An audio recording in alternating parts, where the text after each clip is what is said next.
Let me ask you a very simple, everyday question. When someone asks you something in your native language, say, what did you have for breakfast today? Do you consciously translate that question into another language in your head before answering? Oh, absolutely not. I mean, I'd probably laugh if someone asked me to even try doing that. The answer just naturally appears in my mind. Right. There's no middle step whatsoever. I just, visualize a bowl of oatmeal and my mouth instantly says oatmeal. Yet you don't build the sentence with mental building blocks first. The thought and the word are just one single event. Exactly. Now, here is where it gets incredibly interesting for anyone who's learning a second language, because this is a massive aha moment. Most English learners genuinely believe that their biggest problem is their vocabulary. Oh, completely. They sit there thinking, if I just knew more words, I wouldn't get stuck in conversations. But the real struggle, the actual roadblock holding them back, it's happening completely silently inside their brains. They are translating every single sentence from their native language into English before they ever open their mouths to speak. It is this invisible hurdle. And that actually brings us perfectly to what we are doing today. Yes, welcome to English Scorecard. Today, we are doing a deep dive into a really fascinating topic. We really are. We have one specific mission for this deep dive.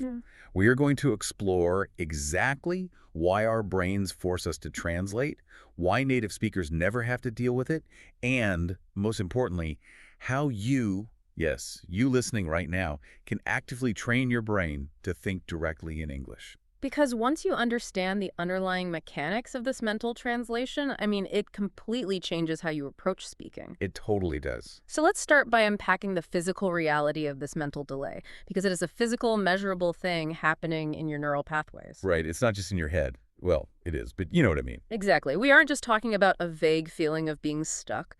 There is a tangible cognitive load. Let's use a highly relatable scenario to illustrate this.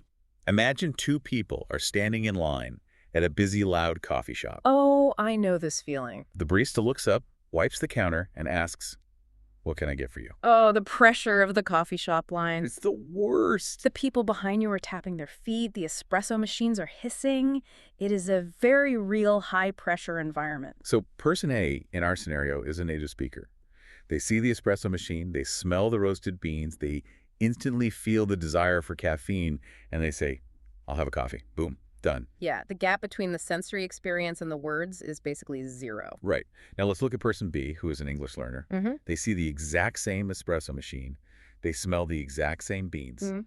But their brain takes this major detour. A huge detour. They see the coffee. They think the word in their native language, let's say it's German, so they think Kaffee, and then they have to mentally swap that word out for the English equivalent, and then they finally speak. And that detour is what linguists call an extracognitive process. A process, yeah. Your brain has to run an additional operation, almost like running a really heavy software program in the background of your computer while you're trying to watch a video. Oh, that makes so much sense. It just eats up your mental bandwidth. And the real-world consequence of that extra process is that it adds 2, maybe 3 seconds of delay to every single response. Which, in the middle of a live conversation, feels like an absolute eternity. It really does. If you read a transcript of a conversation on paper, a 2-second pause doesn't sound like a big deal. No, it sounds like nothing. You might think it just gives you time to take a breath. But in a fast-paced interaction, when someone is staring right at you waiting for an answer, those 2 seconds of dead air make you feel completely left behind. Yeah, you just feel totally lost. That is the root cause of why you hesitate. When you freeze in a conversation because you aren't exactly sure what to say, your brain is just busy running that translation program. It completely breaks the natural rhythm of human interaction. Because when a native speaker is chatting, the words just flow. It's an automatic reflex. Right. Meaning they aren't actively thinking about grammar rules or searching through mental vocabulary lists. The thought and the speech happen almost simultaneously, without any conscious effort. It's totally automatic. But if this translation delay causes so much hesitation for learners, and it feels so incredibly uncomfortable to pause for 3 seconds every time you speak, we have to ask the logical question. Why do our brains force us into this extra step in the first place? That's a great question. Why do we naturally default to translating? Well, it really comes down to biological efficiency. It is a survival mechanism for your memory. Okay, a survival mechanism. Tell me more about that. So, when we first start learning a language, our brain needs a foundation. It needs scaffolding. We build new memories by attaching them to things we already know. That makes If you've spent 20 or 30 years looking at a hot mug of dark liquid and calling it caffeine, your brain has a very deep, thick, hardwired neural connection between that physical object and that specific German sound. right. It's practically cemented in there. It is a paved superhighway in your mind. So to learn the new English word, coffee, your brain doesn't want to build a brand new road through the jungle. That takes way too much energy. Right. The brain is lazy. Exactly. Instead, it builds a tiny bridge from the physical object over to the superhighway of caffeine and then takes a quick exit to the English word coffee. It relies on your native language as a necessary crutch. It's a totally natural, unavoidable stage for beginners. And this is the critical turning point for any learner who wants to get past that frustrating intermediate plateau to become truly proficient. Eventually, you have to burn that bridge. Yes, you really do. You have to destroy the scaffolding. You have to build direct connections between the real physical world and the English language, bypassing your native language entirely. I want to bring this to life with a really practical example. Think about the sensory overload of arriving at a busy international airport. Oh, that is the most stressful environment. It really is. When I first started traveling and navigating new languages, I would walk into a noisy terminal and my brain would immediately start narrating everything in my native language. I'd frantically look in my bag for my passport and I'd think my native word for passport. Right. Then I'd translate it to the English word passport in my head just in case a customs agent walked up to me. You were running that heavy background software again, draining your mental battery before you even spoke to anyone. Precisely. So I had to actively train myself to stop doing that. I started creating a direct physical association. Okay, an association. When I looked at that little blue book in my hand, I aggressively refused to let my native word enter my mind. I forced myself to just feel the textured cover, look at the gold foil on the front, and think the English word passport. Wow, so really tying it to the senses. Exactly. When I looked at my phone to check my seat number, I visualized the words boarding pass directly connected to that glowing digital barcode on the screen. Same with the security line, the departure gate, the heavy luggage. You have to instinctively link the English word to the physical object or the physical environment around you without any middleman. So you are basically bypassing the mental dictionary altogether. You aren't linking the English word to a definition written in your native language. You're linking it to the physical weight of the suitcase in your hand or the stress of the security line. Spot on. You instinctively, meaning you do it naturally and without overthinking it, you picture the physical reality. You visualize the suitcase, you feel the handle, and the concept of luggage is born in your mind completely independently of your mother tongue. And visualizing nouns at an airport is a fantastic, concrete starting point. You can point at things, you can touch them.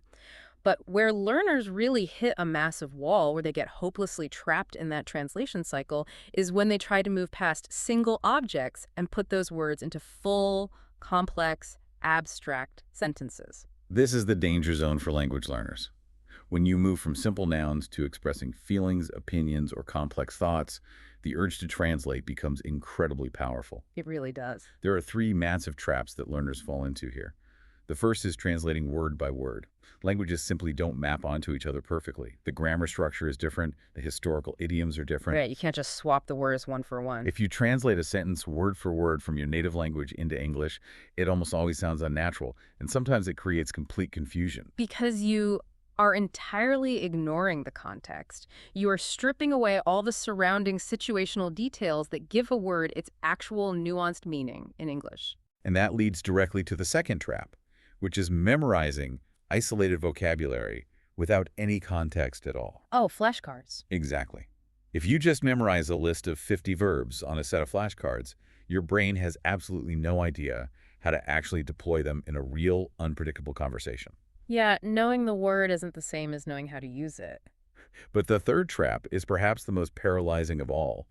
Trying to build the perfect, grammatically flawless sentence in your head before you ever open your mouth. Okay, let me jump in here because I think we need to look at why people fall into this third trap so often. It's easy to say, oh, don't be a perfectionist, but let's look at a real workplace scenario. Okay, lay it on me. Let's say you are in a high-pressure business meeting.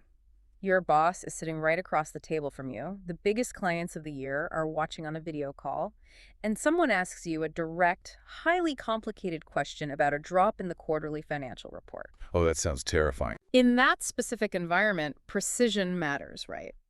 In fields like corporate law or finance, a single wrong preposition can completely change a contract or a financial projection. So the instinct to carefully internally translate and build a perfect sentence makes a lot of sense. You definitely don't want to mess up the numbers. Right. You don't want to throw simple, unpolished words around and look unprofessional in front of your boss. Okay, I see where you're going with that. And the pressure of the boardroom definitely makes us feel like we need to speak like a published textbook. But I have to challenge the idea that internal translation actually helps you in that live setting. What do you mean? Speaking live is not the same as drafting a legal contract. If someone asks you a tough question about the quarterly report and you freeze, staring blankly into space for 5 or 6 seconds, while your internal dialogue, that little voice inside your head, is frantically swapping out verbs and checking past participles, the psychology of the room shifts against you. Interesting. What is the client actually seeing in those 5 seconds? Right. The people in the room don't sit there thinking, oh, they're taking their time to craft a grammatically brilliant English sentence. They think they don't know the answer. Oh, wow. Or they think they aren't confident in their own data. The awkward hesitation damages your professional credibility far more than using a simple, slightly imperfect sentence structure ever would. That makes perfect sense. In real-time communication, a slight grammatical mistake that is delivered confidently, warmly, and immediately is always better than a flawless, perfectly translated sentence that arrives 5 seconds too late. Communication rhythm beats grammar every single time. That is a vital distinction to make between written precision and spoken rhythm. It honestly takes so much pressure off the learner. It really does. Because that internal dialogue can be incredibly loud and distracting. Yeah. If you are having a frantic conversation with yourself in your native language about the English words you're about to speak, you aren't actually listening to the person sitting in front of you. No, you're entirely absent from the actual human interaction. Yeah. You are trapped in your own head. Yeah. And this intense, paralyzing desire to be perfect doesn't just hurt our ability to speak in the moment. It actually affects the completely unnatural way learners talk about their own English struggles. It really does. The way we frame our struggles actually dictates how we experience them. If you describe your learning process like a machine breaking down, you are going to feel broken. Exactly. There are 2 very common phrases learners use when they're frustrated. And they sound a bit robotic, like a computer reporting an error code. Let's hear them. The first one is a definitive, unyielding statement. People say, I translate every sentence. Right. And the second one is a harsh self-criticism. They say, I forget vocabulary. Okay, let's shift that phrasing to sound more natural and more aligned with how a native speaker would describe their own memory or thought processes. Instead of saying the robotic, absolute phrase, I translate every sentence, try adjusting it to, I find myself translating every sentence. Oh, I like that. I find myself translating. Just adding those few words completely softens the tone. It implies that it's a habit you are observing, not a permanent defect in your personality. It shifts the perspective entirely. And instead of saying, I forget vocabulary, which sounds like a permanent failure of your brain's hard drive, a native speaker would likely say something much more fluid, like, the words don't come to me quickly. The words don't come to me quickly. Let's analyze why those second versions sound so much more natural and nuanced. Yeah, let's do it. When you say, I find myself, or the words don't come to me, you are describing memory and thought as a human experience or a passing feeling, rather than a cold, hard fact. It acknowledges a fundamental truth. Your brain is a biological organ, not a computer database. Even native speakers speaking in their mother tongue struggle with recall every single day. We absolutely do. You know that feeling when you are trying to recommend a movie to a friend and you just cannot remember the name of the lead actor? That is a temporary failure of recall. Your brain's ability to locate a piece of information and bring it out of storage just sort of hiccups. Right. When that happens to a native speaker, they don't say, I have deleted the actor's name from my memory database. They say, it's right on the tip of my tongue. The name just isn't coming to me right now. Exactly. Being truly fluent isn't about having a perfect, error-free spreadsheet of words in your head. It's about navigating the language naturally, and that includes gracefully handling the moments when you stumble or forget a word. Yes, fluency is messy. When you use phrases like, I find myself translating, it demonstrates a level of self-awareness and emotional fluency that I translate everything just completely lacks. It treats the English language as a living, breathing thing rather than a math test you're failing. So if we accept the brain as a biological organ and we want to train it to let the right words come to us quickly without that terrible translation delay, we have to treat it like a muscle. Yep, you have to work it out. You wouldn't read a book about lifting weights and expect to suddenly be able to lift 100 pounds. You have to put in the physical reps. So how do we actively practice this? How do we train our neural pathways when we are alone without needing to hire an expensive tutor? We actually have a very clear daily workout routine for this. You don't need to move to London or New York to build these direct connections. You can do it with simple, practical, solitary exercises that build the habit of thinking in English every single day. Okay, let's hear them. First, try narrating your morning routine in English. Just a gentle, quiet, internal voice. Second, mentally label the objects in the room around you, just like the airport exercise. Third, think through simple daily tasks without translating. And fourth, try retelling a short story or even the basic plot of a TV show you watched last night to yourself in your own words. I think the morning routine exercise is incredibly powerful because it is so low pressure. You don't need a speaking partner. No one is judging your grammar. There is no boss waiting for an answer across a boardroom table. You're just in your pajamas. Right. I might wake up, stretch, and just naturally think to myself, okay, I'm walking to the kitchen. The floor is cold. I am opening the fridge. I desperately need coffee. Oh no, the milk is almost empty. It doesn't have to be Shakespeare. Well, I desperately need coffee is a universally perfect sentence in any language. Fair point. But the underlying mechanism of doing this is what matters. By narrating these simple actions, you are greasing the wheels of your cognition. Getting things moving. Yeah, you are warming up the English neural pathways in your brain before you even interact with another human being. You are proving to your biological brain that it is completely safe to operate directly in English without relying on your native language as a safety net. You are taking a machete and clearing a new path through the jungle, rather than taking the old paved highway of your mother tongue. You are burning the bridge, one small, mundane morning thought at a time. Exactly. Let's do a quick recap of the major insights we've explored today, because this really represents a fundamental shift in how to approach learning. First, recognize that mental translation is the invisible roadblock. It slows down your processing speed and creates that awkward, confidence-killing hesitation. Yes. Second, native speakers don't have this delay because they think in direct ideas and sensory concepts, not in dictionary definitions. Yeah. And third, to overcome this, you must actively build direct visual associations. You have to link the English word directly to the physical weight, texture, or image of the object. Fourth, remember that in real-world communication, simplicity and rhythm are always better than grammatical perfection. Don't let your internal dialogue paralyze you during a meeting while you search for a flawless verb tense. It's true. And finally, fluency isn't some magical gift you were born with. It is a biological pathway that grows through daily, low-pressure exposure, like narrating your trip to the kitchen. Now, before we go, we have a real-time challenge for you. Yes, you listening to this right now. If you are driving a car or operating heavy machinery, I want you to close your eyes. Seriously, close them for just a moment. No cheating. I want you to imagine walking into your own kitchen at home. Now, mentally name 10 objects you see in your kitchen using only English words. Do not let your native language enter your mind. Just simple, direct thoughts. Take a second to really picture it. How did that feel? Even if you only managed to grab 3 or 4 words before your native language tried to sneak back in, you just proved to yourself that you can do it. The direct connections are there. You just have to strengthen them. And we want to leave you with a final thought to mull over today.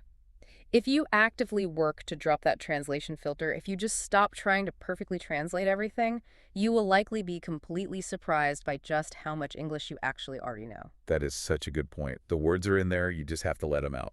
Exactly. And we'd love to hear from you on this. What is the first thing you usually find yourself translating in your head? Is it counting numbers?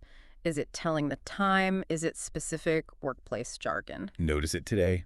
Catch yourself doing it and try to build a direct connection instead. Thank you so much for joining us for this deep dive into the hidden mechanics of thought, memory, and language. We'll see you next time on English Scorecard.